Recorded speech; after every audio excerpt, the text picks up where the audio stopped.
ማሳሰቢያ ስለ ታናሽ መንጋ እዚህ ላይ ስናነሳ በውስጣቸው ያለውን እምቅ አቅም ለማመላከት እንጂ ሁሉንም ትናንሽ ቡድኖች ወይም የታናናሽ መንጋ አብያተ ክርስቲያኖችን አንድ ላይ አጃምለን በደፈናው ሁሉም የላቁ ናቸው ወይም ሁሉም በተፈጥሯቸው ተልእኮን ከመፈጸም አንጻር ብቁ ናቸው የሚል ድምዳሜ ለመስጠት አይደለም። ምክንያቱም ትንሽ መሆን በራሱ ጤናማነትን፣ ውጤታማነትን ወይም ከእግዚአብሔር ዓላማዎች ጋር መጣጣምን ማረጋገጥ አይችልምና። መንጋው በጥሩ ሁኔታ የሚመገብና የሚመራ ከሆነ ይህ መዋቅር ጥልቀት ያለው ትብብርና ትስስር ለማድረግ ዓለም አቀፋዊ ደቀ መዝሙርነትን ለማስፋት ከትላልቅ ስብሰባዎች ጋር ለታላቅ ተልእኮ በመዋሃድ አብሮ ለመስራት ያስችላል። ይህ የታናሽ መንጋ ማዕቀፍ በጥሩ ሁኔታ ከተዳደረ ትልቅ ግንኙነትን፣ በቁርጠኝነት ደቀ መዝሙር መሆንን እና ብዙውን ጊዜ በትላልቅ ስብሰባዎች ዘንድ ከስሞ ወይም ቀጭጮ የሚታየውን ተልእኮን የጋራ የማድረግ ስሜትን የሚያነሳሳ ማዕቀፍ ነው። ሆኖም ግን ልክ እንደ ማንኛውም ቤተ ክርስቲያን ሁሉ ለዚህ አወቃቀር ስኬት በውስጡ ያሉት ሰዎች ልብ እና የአመራር ሁኔታ ወሳኝ ነገር ነው። አንድ ታናሽ መንጋ እንደሚገባው ከመስራት አንጻር ከድክመት ፈጽሞ ነፃ ነው ማለት አይቻልም። ነገር ግን ከእግዚአብሔር መንግሥት መርሆች ጋር የተጣጣመ ከሆነ እርስ በርሱ በጥልቅ ኅብረት የተያያዘና ክርስቶስን ማዕከል ያደረገ ማኅበረሰብ የመፍጠር ዕድልን ይሰጣል። በዚህ መጽሐፍ ውስጥ ስለ ታናሽ መንጋ የተጻፈውን ነገር ሁሉ ከርዕሰ ጉዳዩ አውድና ወሰን አንጻር ብቻ መረዳት ያስፈልጋል። ትናንሽ አብያተ ክርስቲያናትን በመሰረታዊነት ፍጹማን ወይም ዕጸጽ የሌለባቸውና ከሌላው የተሻሉ አድርጎ ለማሳየትና ለመሞገት ሳይሆን ከመጽሐፍ ቅዱስ መሰረታዊ መርሆች ጋር ከሚጣጣም የቤተ ክርስቲያን ሕይወት አንጻር ያላቸውን አቅም በመፈተሽ አንድ አብነት ሞዴል ወስዶ በተግባር ላይ ማዋል የሚቻልበትን መንገድ ለማመላከት ነው የተሞከረው። በመንፈስ ቅዱስ ኃይል የሚመሩ አብያተ ክርስቲያናት ማህበረሰቦችን በዚህ አተያይ ከመኮትኮት አንጻር ይህን አብነታዊ መዋቅር እንደ መሳሪያ ቢጠቀሙበት የሚያስገኘውን ጠቀሜታ አጉልቶ ማሳየት የዚህ መጽሐፍ አብይ ማጠንጠኛ ሆኖ እስከ መጨረሻው ይዘልቃል። በተመሳሳይም በዚህ መጽሐፍ ውስጥ ተለምዷዊ ቤተ ክርስቲያንን በሚመለከት ትኩረት የተደረገው በመዋቅራዊ ይዘት ላይ እንጂ በማንኛውም ጉባኤ የአሰራር ብቃት ወይም ውጤታማነት ላይ አይደለም። ምን ጊዜም ቢሆን የማንኛውም ቤተ ክርስቲያን የተለምዶውም ይሁን የታናሽ መንጋ ቤተ ክርስቲያን ጤናማነትና ስኬታማነት በመሰረታዊነት የሚወሰነው ቤተ ክርስቲያኗን የእኛ ቤተ ክርስቲያን ናት በሚሏት ወገኖች ድርጊት፣ ዝንባሌና የመሰጠት ድምር ውጤት ነው። በዚህ መጽሐፍ ውስጥ ስለተለመደው ቤተ ክርስቲያን የቀረበው ሐሳብ ሁሉ መዋቅራዊ ንድፉን ከታናሽ መንጋ መዋቅር ጋር በማነጻጸር የቀረበ ትንታኔ እንጂ በማንኛውም ቤተ ክርስቲያን ወይም አገልግሎት ላይ የተሰነዘረ ትችት አለመሆኑን መረዳት አስፈላጊ ነው። ይህንን ልዩነት ማስተዋል የመጽሐፉን አውድና ወሰን ጠብቆ በመዝለቅ አጠቃላይ ሐሳቡን ለመረዳት ወሳኝ ነገር ነው። የታናሽ መንጋ ሞዴል ከዛሬዋ ዘመናዊት ቤተ ክርስቲያን ውስብስብ ሕይወት አንጻር ጥንታዊቷን ቤተ ክርስቲያን ስንቃኝ እንዴት ውስብስብ ያልሆነች እውነተኛና ታማኝ እንደነበረች የምናስተውለው የምንማረው ብዙ ነገር አለ። ቤተ ክርስቲያን ክርስቲያን መሆን ማለት ምን ማለት እንደሆነ ደጋግመን እንድናስብ፣ ከሕንፃዎችና ከመርሃ ግብሮች አለፍ ብለን እንድናስብ፣ ስረ መሰረቱ በእውነተኛ ፍቅር ላይ በተተከለ ማህበረሰባዊ አንድነት ላይ በማተኮር ወደ ቀድሞው እምነት እንድንመለስና ወንጌልን በተግባር ለመግለጥ በጋራ ቁርጠኝነት እንድንሰራ ይሞግተናል። የዚህ መጽሐፍ ዓላማ ተለምዷዊቷ ቤተ ክርስቲያን እንዴት የታናሽ መንጋ አብነትን ተግባራዊ ማድረግ እንዳለባት ድንጋጌ መሰል ሐሳብ ለማቅረብ አይደለም። ይህ የመንፈስ ቅዱስ ሥራ ነውና ዋናው ጉዳይ አሁን ያለው ልምምዳችን ብዙውን ጊዜ በቅዱሳት መጻሕፍት ላይ ካለው የእምነት መሠረት ጋር እንደማይጣጣም ስለመገንዘብ ነው። የቀደመችው ቤተ ክርስቲያን የታናሽ መንጋን አርአያነት በተግባር አሳይታለች። መርሆቿም ዛሬ ወንጌል ለመጀመሪያ ጊዜ በደረሰባቸውና ስር እየሰደደ ባለባቸው አካባቢዎች ነገር ግን በስደት ላይ በሚገኙ ወገኖች ዘንድ በተሳካ ሁኔታ ሲሰራ እያየን ነው። የእምነትና የሕይወት ልምምድ ቅራኔ በውስጣችን አለን የምንለው እምነት እየኖርነው አይደለም። ከመሰረታዊው እምነት የራቀው ልምምዳችን አዲስ እውነታችን ሆኗል። ነገር ግን ይህ እንደ ደህና የቆጠርነው የተሳሳተ ልምምዳችን ከመንፈስ ቅዱስ አጀንዳ ጋር የማይጣጣም እስከሆነ ድረስ ተቀባይነት የለውም። እዚህ ላይ አንገብጋቢው ጥያቄ ከዚህ የተሳሳተ የሕይወት ልምምድ ለመላቀቅ ምን ማድረግ አለብን የሚለው ነው። ይህ መጽሐፍ በአስቸጋሪ ሁኔታ ውስጥ ለምትገኘውና ራሷን በጥልቀት መመርመር ለሚያስፈልጋት ለዛሬዋ ቤተ ክርስቲያን የቀረበ የለውጥና የመሻሻል እንዲሁም እንደገና የመታደስና የመነቃቃት ጥሪ ያዘለ መጽሐፍ ነው። ይህ የተሳሳተ ልምምድ ይህን ያህል ለረዘመ ጊዜ እንዴት ሊቀጥል እንደቻለና በእምነትና በልምምድ ወይም በድርጊት መካከል ያለው ተቃርኖ እንዴት ምንም ሕጸጽ ችግር የሌለበት መስሎን መቀጠል እንደቻለ የሚያሳይ በቅንነት ላይ የተመሰረተ ትንታኔ ያቀርባል።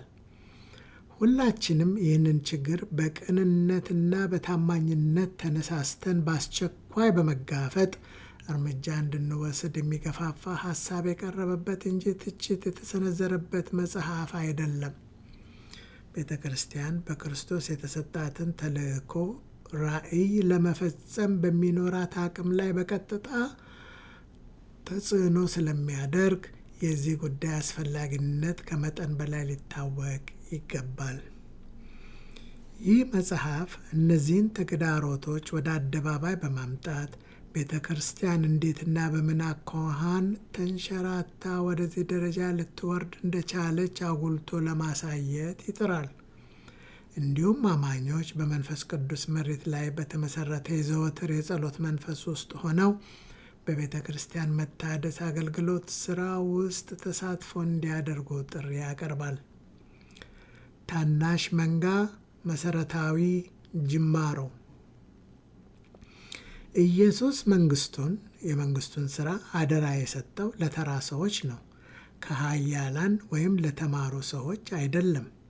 የጽሑፉ መመሪያ አልተሰጣቸውም ወይም እነሱን የሚደግፍ ምድራዊ ድርጅት አላቋቋመላቸውም። ይልቁንም እጅግ የሚበልጥ ነገር ሰጣቸው። የመገኘት ተስፋ፣ የመንፈስ ቅዱስ ኃይልና ምሪት።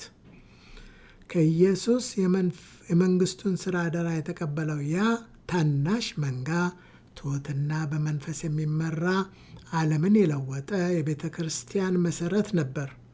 ዛሬ ይህ አብነት ቤተ ክርስቲያንን ለማደስና ለማነቃቃት እንደ ኃያል የተሃድሶ ስልት ሆኖ ሊያገለግል ይችላል። በጸሎትና በቃሉ እውቀት የሚተጉ የጠበቀ ኅብረትና ትስስር ያላቸው ትናንሽ ስብስቦችን አቅፎ በመያዝ ወደ ቤተ ክርስቲያን ሥረ መሠረት መመለስ እንችላለን።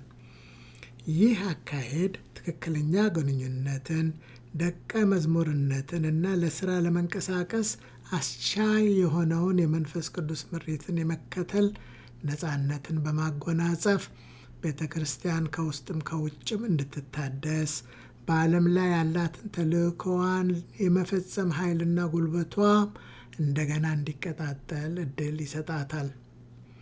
ኢየሱስ ከላይ ኃይልን እስኪለብሱ ድረስ በኢየሩሳሌም እንዲቆዩ ነገራቸው።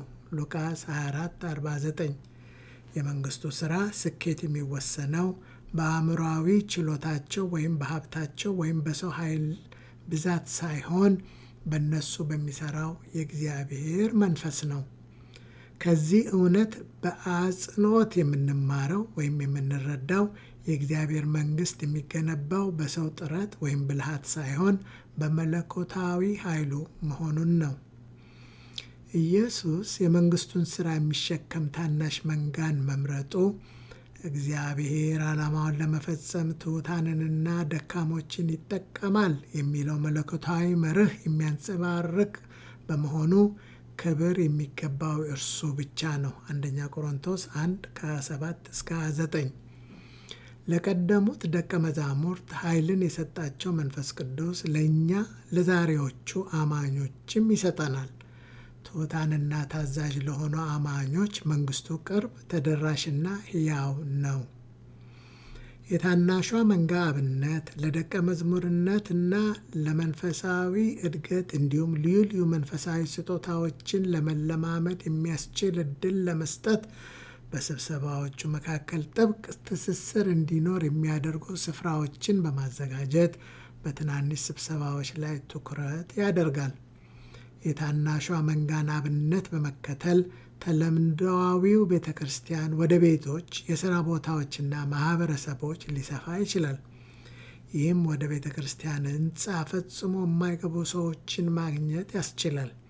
ወደ ዓለም ሁሉ ሂዱ፣ ወንጌልንም ለፍጥረት ሁሉ ስበኩ። ማርቆስ 16:15 ሚዛናዊነትን በተመለከተ የቀደመችው ቤተ ክርስቲያን የዳበረችው ትናንሽና ትላልቅ ስብሰባዎችን አቅፋ መያዝ በመቻሏ ነው።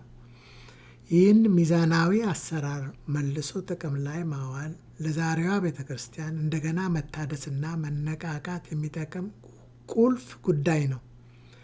ትናንሽ ስብሰባዎች ጥልቅ ኅብረትን፣ ግንኙነትን እና መንፈሳዊ እድገትን ሲያዳብሩ፣ ትላልቅ ስብሰባዎች ደግሞ ሰፊውን ማኅበረሰብ በአምልኮና በተልእኮ አንድ ያደርጋሉ። የቤት ለቤት ኅብረትን፣ መሰባሰብን እንደገና ጥቅም ላይ ማዋል፣ የቤት ለቤት ስብሰባዎችን፣ አገልግሎቶችን መተግበር ለእርስ በርስ መበረታታት፣ በጋራ ለመጸለይና መንፈሳዊ ስጦታዎችን ለመለማመድ ምቹ ሁኔታን ይፈጥራል። እነዚህ መቼቶች ሁሉም ሰው በአካሉ ውስጥ በመንፈስ ቅዱስ ምሪት በአገልግሎት የሚሳተፍበት ተፈጥሯዊ ሁኔታ እንዲኖር ያስችላሉ። የትላልቅ ስብሰባዎችን ሚና እንደገና ማደራጀት፣ ማበጀት። ትላልቅ ስብሰባዎች ለጋራ አምልኮና ለማስተማር አገልግሎት ጠቃሚነታቸው እንደተጠበቀ ሆኖ የታናናሽ መንጋ አብነትን፣ የጠንካራ ትስስርና የአሳታፊነት ጥቅሞችን ችላ ማለት መጋረድ የለባቸውም። ትላልቅ ስብሰባዎች ታናናሽ መንጋዎችን ለተልእኮ የሚያስታጥቁና እነዚህን ትናንሽ ስብሰባዎች አንድ የሚያደርጓቸው ማስተሳሰሪያ ገመዶች ኔትወርክ ሆነው ሊያገለግሉ ይችላሉ። ታናሽ መንጋ ስደት አይቀሬው ነባራዊ ሁኔታ የታናሽ መንጋ ውጤታማነትና ትክክለኛነት በተለያዩ አውዶች ሁኔታዎች በተለይም ቤተ ክርስቲያን ስደት በሚደርስባት አካባቢዎች ተረጋግጧል። ጥያቄው እንዴት መተግበር እንዳለብን ማወቅ አለማወቃችን ወይም ይሰራል አይሰራም የሚለው አይደለም። ምክንያቱም ይሰራል። ከዚህ ይልቅ በቋሚነት የማንተገብረው ለምንድን ነው የሚለው ነው ዋና ጥያቄ መሆን ያለበት። ቤተ ክርስቲያን ስደት በደረሰባት ቁጥር በህቡ ለመንቀሳቀስ ስትገደድ የታናሿ መንጋ አብነት አርአያነት መከተሏ የግድ ይሆናል። አማኞች ሁኔታዎች አስቸጋሪ ቢሆኑባቸውም እንኳ በየመኖሪያ ቤቶች በድብቅ እየተገናኙ በመንፈስ ቅዱስ እየተመሩ የሚያድጉ ሕይወት ያላቸው ኦርጋኒክ የሆኑ ትናንሽ ስብሰባዎችን ይመሰርታሉ። በቀደሙ ዘመናት ለስደት የተሰጠው ተፈጥሯዊ ምላሽ ይህንን እውነታ አሳይቷል። አሁንም ሆነ በመጨረሻው ዘመን ስደት አይቀሬ እና ተጠባቂ ነገር ስለሆነ ወደዚሁ ልምምድ መግባቱ አይቀርም። ስለዚህ ዛሬ ባለንበት በመልካሙ ጊዜም የታናናሽ መንጋ መንገድን በመከተልና አሰራሩን እየተለማመድን በመተግበር በረከቱን ብናጭድ ይበጀናል። በስደት ላይ ያለች ቤተ ክርስቲያን ምንም እንኳን ሕንፃዎች ባይኖሯትም በወግ የታጀሉ መዋቅሮች እና መርሃ ግብሮች ባይኖሯትም ከውስብስብነት የራቀች በመንፈስ ቅዱስ የምትመካ የእርስ በርስ ግንኙነት ላይ የምታተኩር በመሆኗ ምክንያት በከፍተኛ ደረጃ ታድጋለች። ብዙ ወንዶችና ሴቶችም ከጊዜ ወደ ጊዜ በጌታ እያመኑ ወደ እነርሱ ይጨመሩ ነበር። የሐዋርያት ሥራ 5:14። ቤተ ክርስቲያን በስደት ምክንያት በህቡ በተንቀሳቀሰች ቁጥር በሚያስደንቅ ሁኔታ እየሰፋች ስትሄድ በተደጋጋሚ አይተናል። ባለፉት ዘመናት አብያተ ክርስቲያናትን ማጥፋት ዓላማው በሆነው በክፉ ሳቢያ የአብያተ ክርስቲያናት መዘጋት ውጤቱ የቤተ ክርስቲያን ከወትሮው ይበልጥ መስፋፋት መሆኑንም አይተናል። በነፃነት እየኖርን እንደሆነ ለምናስበው ለእኛ አስቸጋሪ ጊዜ እየመጣ ነው። ታዲያ ለሚመጣው ስደት ለመዘጋጀት የታናሿን መንጋ አርአያ ከመከተል የተሻለ ምን አማራጭ መንገድ አለ? ታናሿ መንጋ በስደት ውስጥ ታድጋለች፣ ትበለጽጋለች። ቤተ ክርስቲያን በአስቸጋሪ ጊዜም ጸንታ እንድትቆም ታደርጋለች። ታናሽ መንጋ ባልተደረሰባቸው ብቸኛው አማራጭ ባልተደረሰባቸውና ምንም ቤተ ክርስቲያን ባልተቋቋመባቸው ማህበረሰቦች ውስጥ አብዛኛውን ጊዜ ወንጌል የሚተከለው በቤቶችና በትናንሽ ስብስቦች ነው። የሰላም ሰው መርህ ሉቃስ 10:6 ወንጌልን በቤት ውስጥ በሚደረጉ ግንኙነቶች እና ስብሰባዎች ለማሰራጨት እንደ መነሻ ሆኖ ያገለግላል። የእግዚአብሔር መንፈስ በመሰብሰባችን ውስጥ እየሰራ ያለውን እንቅስቃሴ ስንመለከት ቤቶቻችንን በመቀደስ ለምን ክብሩን የሚገልጥባቸው የእርሱ ቤቶች እንዲሆኑ አንፈቅድለትም? መደበኛ አብያተ ክርስቲያናት በሌሉባቸው አካባቢዎች በመንፈስ ቅዱስ ምሪት ትስስር ባለው ሁኔታ እንዲሁ በተፈጥሮ ራሳቸውን እያስፋፉና እያበራከቱ በሚሄዱ እንቅስቃሴዎች አማካኝነት ወንጌል ስር እየሰደደ መሄድ ይችላል። ይህ አካሄድ የቀደመችውን ቤተ ክርስቲያን አብነት ፍንትው አድርጎ ያሳያል። ታናሽ መንጋ ሲኖር ምንጊዜም ታታሪነት የሚታይበት የሕይወት እድገት ይኖራል። ይህንንም ያለምንም ጥርጥር በማንኛውም ጊዜ በማንኛውም ቦታ እውን ማድረግ ይቻላል።